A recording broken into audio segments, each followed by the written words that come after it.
Kalian tahu nggak, ada sebuah data yang sangat mengkhawatirkan. Menurut survei terbaru, 87% anak muda di Indonesia ternyata sama sekali belum punya passive income. Angka ini bukan sekadar statistik, ini adalah cerminan dari sebuah masalah yang jauh lebih besar. Dan masalah ini akarnya ada pada data OJK yang menunjukkan tingkat literasi keuangan kita baru 65%. Ini bukan cuma rendah, tapi terendah di antara negara-negara ASEAN. Bayangin, kita dikelilingi negara tetangga yang lebih melek finansial, sementara sebagian besar dari kita masih buta arah soal uang.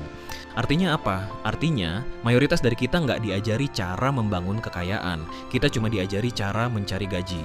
Kita terjebak dalam siklus gali lubang tutup lubang, bekerja keras hanya untuk membayar tagihan tanpa pernah benar-benar membangun aset. Kalau ini terus berlanjut, kita semua berisiko bekerja sampai tua tanpa jaminan kebebasan finansial. Tapi tenang, di video ini saya akan bahas tuntas 10 rahasia membangun passive income yang akan mengubah total cara kalian melihat uang.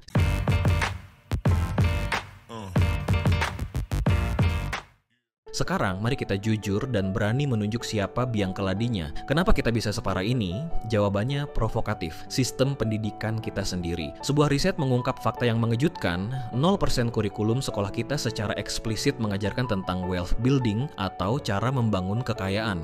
0%, fokus utamanya selalu sama dari dulu sampai sekarang, yaitu bagaimana cara menjadi pekerja yang baik, cara membuat CV yang bagus, dan cara lolos interview kerja. Intinya, kita dididik untuk menjadi pencari kerja, bukan pencipta kekayaan. Konsep fundamental bahwa uang harus bekerja untuk kita, bukan kita bekerja untuk uang, itu benar-benar diabaikan. Akibatnya apa? Tanpa sadar, kita semua dicetak dengan mentalitas karyawan seumur hidup. Kita diajarkan bahwa keamanan finansial itu datang dari slip gaji bulanan yang stabil, bukan dari aset yang menghasilkan. Ini adalah sebuah jebakan, guys. Sistem ini sama sekali nggak mempersiapkan kita untuk menghadapi realitas ekonomi digital saat ini, di mana peluang untuk membangun pendapatan di luar pekerjaan formal itu melimpah ruah.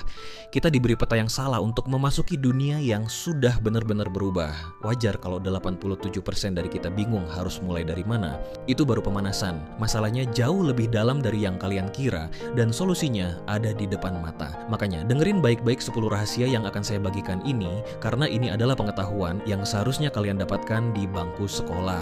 Rahasia pertama, buang jauh-jauh pikiran kalau passive income itu cuma mimpinya orang kaya. Itu salah besar. Data dari IDN Times menunjukkan 73% Gen Z di Indonesia itu sudah punya side hustle. Ini bukti bahwa semangat untuk cari uang tambahan itu tinggi banget. Tapi ada tapinya nih, hanya 1% dari mereka yang hasilnya benar-benar signifikan. Kenapa? Karena banyak yang belum tahu cara mengubah side hustle menjadi passive income. Kuncinya adalah mulai dari skill yang sudah kalian miliki. Apapun itu, entah jago desain, nulis, ngajar, atau bahkan main game, itu semua bisa jadi sumber income. Lalu, ubah pengetahuan itu menjadi format digital, seperti e-book, video tutorial, atau template. Kesalahan umum adalah berpikir butuh modal besar. Padahal, kalian bisa manfaatkan platform online gratis untuk mulai menjual, pakai Instagram, TikTok, atau platform marketplace untuk memasarkan produk digital kalian. Nggak perlu sewa toko, nggak perlu stok barang. Dan ini bagian terpentingnya, strategi advance-nya adalah saat kalian dapat profit pertama, jangan langsung dihabiskan. Reinvestasikan kembali profit itu untuk mengembangkan bisnis kalian, entah untuk iklan atau belajar skill baru. Inilah yang disebut compound effect. Seperti kata Robert Kiyosaki, orang kaya tidak bekerja untuk uang, uanglah yang bekerja untuk mereka. Prinsip ini harus jadi pegangan kalian. Rahasia kedua, kita masuk ke instrumen yang lebih serius, investasi saham dividen. Anggap saja ini seperti punya mesin uang yang bekerja 24 jam saat kalian tidur. Sayangnya, ada fenomena menarik di kalangan anak muda Jakarta. Mereka lebih tertarik pada gejolak trading harian yang high risk daripada strategi dividen investing yang lebih pasti dan menenangkan. Padahal, kuncinya sederhana. Prinsip dasarnya adalah pilih saham-saham blue chip, yaitu perusahaan raksasa yang sudah teruji, punya fundamental kuat, dan rutin membagikan dividen dengan yield yang stabil. Ini bukan ajang tebak-tebakan, ini adalah investasi pada bisnis yang nyata. Aplikasi praktisnya adalah setiap kali kalian menerima dividen, jangan ditarik untuk jajan.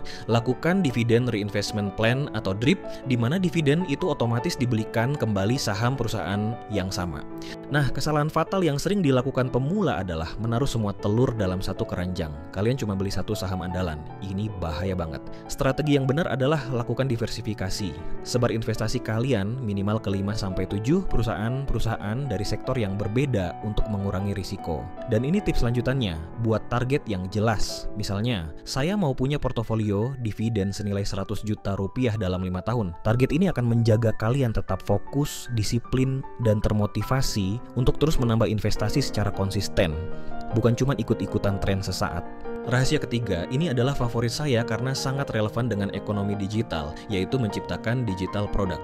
Kenapa ini luar biasa? Karena produk digital bisa dijual dalam jumlah tak terbatas tanpa ada biaya produksi tambahan. Bayangkan kalian bikin sekali, untungnya bisa berkali-kali. Ini adalah antitesis dari kisah umum yang sering kita lihat, di mana lulusan dari universitas terbaik pun masih terjebak menukarkan waktu mereka dengan uang. Prinsip dasarnya adalah ubah keahlian spesifik kalian menjadi sebuah produk. Misalnya, kalau kalian ahli di bidang nutrisi, buatlah sebuah e-book berisi meal plan selama 30 hari. Kalau kalian jago Excel, jangan cuma jadi tukang input data. Buatlah template dashboard atau budget planner yang bisa menyelesaikan masalah spesifik banyak orang.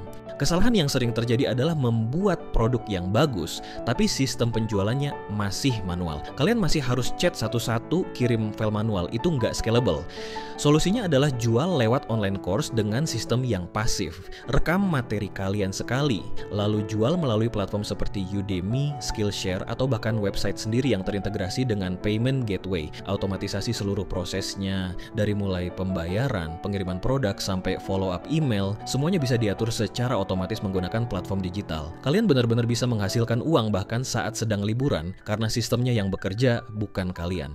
Rahasia keempat, kita bahas soal properti. Dengar kata properti, banyak yang langsung minder, mikirnya harus punya miliaran untuk beli rumah mewah di pusat kota. Ini mindset yang harus dirombak. Data dari BPS menunjukkan harga properti di Jakarta itu sudah naik gila-gilaan sekitar 300% dalam 10 tahun terakhir. Potensinya besar, tapi survei mengungkap fakta lain. 60% milenial justru takut berinvestasi di properti karena anggapan modal besar tadi. Padahal, prinsipnya adalah kita bisa mulai dari yang kecil. Coba pikirkan untuk membangun atau membeli 1 atau 2 kamar kos-kosan sederhana di area dekat kampus atau pabrik. Atau kalau modal masih terbatas, coba strategi subletting atau menyewa properti besar, lalu menyewakan kembali kamar-kamarnya dengan harga lebih tinggi. Kalian bisa dapat profit dari selisihnya tanpa harus memiliki properti itu.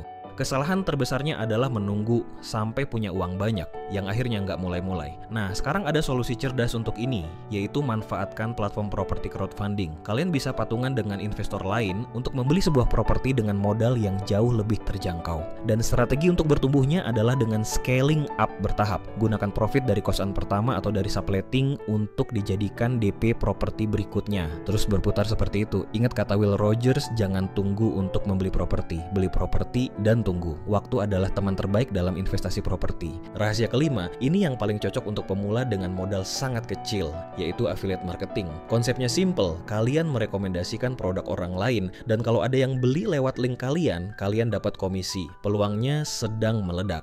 Headline ekonomi di mana-mana memberitakan bahwa pasar e-commerce di Indonesia itu tumbuh 35% per tahun.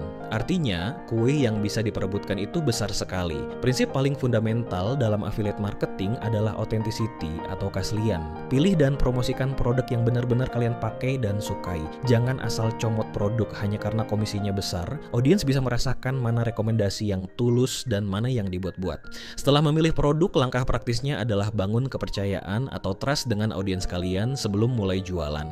Berikan konten yang bermanfaat, edukatif, dan menghibur terlebih dahulu.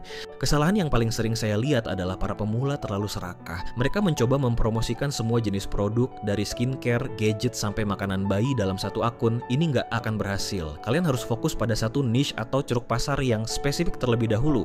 Misalnya, fokus saja pada perlengkapan kopi atau peralatan gaming. Setelah fokus, strategi lanjutannya adalah lacak kinerja setiap link afiliasi kalian. Mana yang paling banyak diklik, mana yang menghasilkan penjualan tertinggi. Data ini sangat berharga untuk mengoptimalkan strategi konten kalian ke depannya agar semakin efektif. Jangan bekerja buta, gunakan data. Rahasia keenam, ini untuk kalian yang punya jiwa kreatif, yaitu mendapatkan royalti dari karya. Ini adalah salah satu bentuk passive income paling murni, karena sekali dibuat bisa menghasilkan terus-menerus selamanya. Dulu, royalti itu seolah hanya hak eksklusif musisi atau penulis terkenal yang punya kontrak dengan label besar. Tapi sekarang, perbandingannya bumi dan langit. Siapa saja termasuk kalian bisa jadi kreator dan mendapatkan royalti. Prinsipnya adalah mengubah kreativitas kalian menjadi aset digital. Kalau kalian bisa membuat musik, jangan cuma disimpan di laptop. Upload ke platform streaming seperti Spotify atau Apple Music melalui distributor digital. Kalau hobi fotografi, jangan biarkan foto menumpuk di hard disk. Jual di situs stok fotografi seperti Adobe Stock atau Shutterstock. Kesalahan umum adalah berpikir bahwa kalian butuh gatekeeper atau perantara seperti penerbit besar untuk bisa sukses. Itu cara berpikir lama. Sekarang kalian bisa menulis buku dan menerbitkannya sendiri atau self-publishing melalui platform seperti Amazon KDP atau Google Play Books. Kalian punya kontrol penuh dan dapat royalti yang lebih besar. Dan ini strategi yang mungkin jarang terpikirkan. Ciptakan aset desain. Kalian bisa membuat font unik, template presentasi, atau ikon-ikon digital, lalu menjualnya berulang kali di marketplace seperti Creative Market atau Envato. Setiap download adalah aliran passive income untuk kalian. Rahasia ketujuh, kita kembali ke dunia finansial, yaitu peer-to-peer lending. Ini adalah alternatif investasi yang memberikan return jauh lebih menarik daripada instrumen tradisional. Coba kita lihat data ekonominya. Bunga deposito di bank saat ini rata-rata hanya sekitar 3% per tahun, bahkan seringkali lebih rendah. Sementara itu, return rata-rata di P2P lending bisa mencapai 12 hingga 18% per tahun. Jauh banget kan bedanya?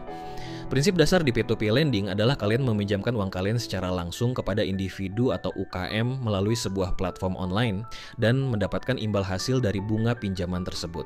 Karena kalian memotong peran bank sebagai perantara, returnnya jadi lebih tinggi. Langkah praktisnya adalah diversifikasi. Jangan menaruh semua dana kalian ke satu peminjam saja. Sebar ke puluhan atau bahkan ratusan peminjam berbeda untuk meminimalisir risiko jika ada yang gagal bayar. Kesalahan paling fatal di sini adalah tergiur dengan platform ilegal yang menawarkan bunga tidak masuk akal.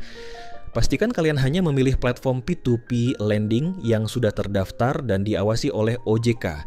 Ini wajib hukumnya untuk keamanan dana kalian. Strategi untuk memulainya adalah dengan modal kecil dulu. Coba dengan 100.000 atau 500.000 rupiah. Rasakan dulu prosesnya, pahami risikonya. Jika sudah nyaman, terapkan strategi compounding. Setiap kali kalian mendapatkan pengembalian pokok beserta bunganya, jangan ditarik. Langsung putarkan kembali untuk mendanai pinjaman baru. Dengan cara ini, uang kalian akan bertumbuh secara eksponensial. Rahasia ke-8, ini sangat menarik di era digital, yaitu YouTube Automation. Banyak yang ingin jadi YouTuber tapi minder karena nggak percaya diri tampil di depan kamera. Kabar baiknya, kalian tidak harus. Riset dari Google menunjukkan bahwa setiap menit ada 500 jam video baru yang diupload ke YouTube. Kelihatannya ramai, tapi peluang di niche yang spesifik itu masih sangat luas. Konsep dasarnya adalah membuat faceless channel atau kanal tanpa wajah yang fokus pada topik-topik evergreen atau yang selalu dicari orang seperti tutorial, rangkuman buku, atau video motivasi dengan footage gratis. Kalian hanya butuh suara dan skrip yang bagus. Langkah praktisnya adalah jangan kerjakan semuanya sendiri. Kalian bisa outsource atau bayar freelancer dari platform seperti Fiverr atau Upwork untuk melakukan editing video dengan biaya yang sangat terjangkau. Ini akan menghemat waktu kalian secara drastis. Kesalahan yang sering terjadi adalah hanya mengandalkan satu sumber pendapatan. Padahal sebuah channel YouTube bisa dimonetisasi dari berbagai cara. Selain dari iklan AdSense, kalian juga bisa mendapatkan penawaran sponsor, menjual merchandise, atau bahkan mempromosikan produk afiliasi yang relevan dengan niche kalian. Dan strategi advanced-nya adalah jangan hanya berhenti di satu channel. Setelah channel pertama kalian sudah berjalan dengan sistem yang baik, mulailah membangun channel kedua, ketiga, dan seterusnya di niche yang berbeda. Ini adalah cara diversifikasi paling ampuh di dunia konten, menciptakan beberapa aliran pendapatan pasif dari ekosistem yang sama. Rahasia ke-9, dan ini mungkin yang paling fundamental dari semuanya, adalah memahami kekuatan compound effect atau efek bola salju. Ini adalah rahasia terbesar di balik semua strategi passive income. Coba saya berikan sebuah proyeksi finansial yang akan membuka mata kalian. Jika kalian berinvestasi hanya 1 juta rupiah setiap bulan secara konsisten dengan asumsi return 15% per tahun yang sangat mungkin dicapai dari P2P atau saham dividen, dalam 20 tahun uang kalian akan menjadi 1,4 miliar rupiah. Gede kan? Padahal modal kalian hanya 240 juta rupiah. Sisanya adalah keajaiban dari compound effect. Prinsip utamanya adalah start now.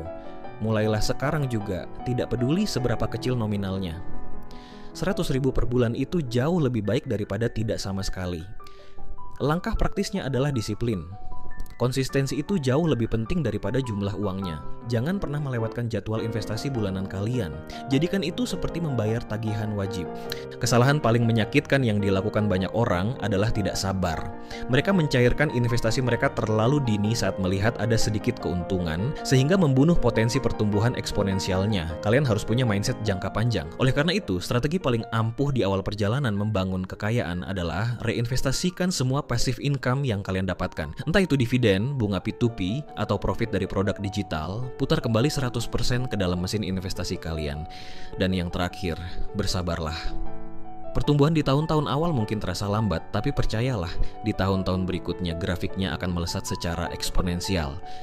Kesabaran adalah bahan bakar dari compound effect. Jadi setelah kita bahas 10 rahasia ini, ada satu benang merah yang harus kalian pegang erat. Membangun passive income itu bukan tentang mencari cara untuk kaya mendadak. Lupakan itu. Ini adalah tentang kerja cerdas, tentang membangun sebuah sistem, sebuah mesin yang secara konsisten bekerja untuk kalian bahkan saat kalian tidak sedang aktif bekerja.